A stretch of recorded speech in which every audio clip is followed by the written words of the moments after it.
യേശുവിൻ്റെ കൂട്ടായ്മയിലെ സ്നേഹം നിറഞ്ഞ എല്ലാ പ്രിയ സഹോദരി സഹോദരങ്ങൾക്കും പുതിയൊരു പ്രഭാതത്തിൻ്റെ എല്ലാവിധ ആശംസകളും നേരുന്നു.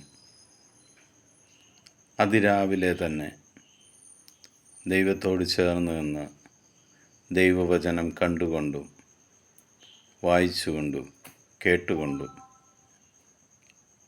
പുതിയൊരു ദിവസം തുടങ്ങുവാൻ ദൈവം നമുക്ക് അവസരം തന്നതിന് നന്ദി പറയാം. ഇന്ന് നമ്മൾ ശ്രവിക്കുന്ന തിരുവചന ഭാഗം പ്രഭാഷകൻ്റെ പുസ്തകം 18-ാം അധ്യായം 15-ാം തിരുവചനം. പ്രഭാഷകൻ്റെ പുസ്തകം 18-ാം അധ്യായം 15-ാം തിരുവചനം. മകനെ, നിന്റെ സൽപ്രവൃത്തികളിൽ നിന്ദ കലർത്തരുത്. സമ്മാനം നൽകുമ്പോൾ വേദനാജനകമായി സംസാരിക്കരുത്.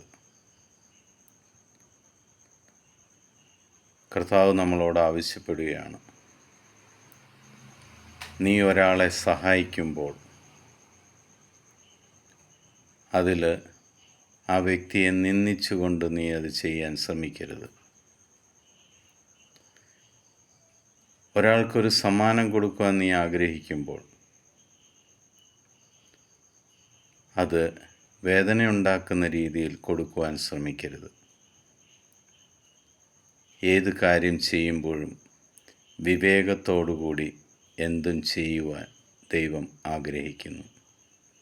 പിതാവായ ദൈവത്തിൻ്റെയും പുത്രനായ യേശു ക്രിസ്തുവിൻ്റെയും പരിശുദ്ധാത്മാവിൻ്റെയും കൃപയും അനുഗ്രഹവും സമൃദ്ധമായി നിങ്ങളുടെ മേലുണ്ടാകട്ടെ.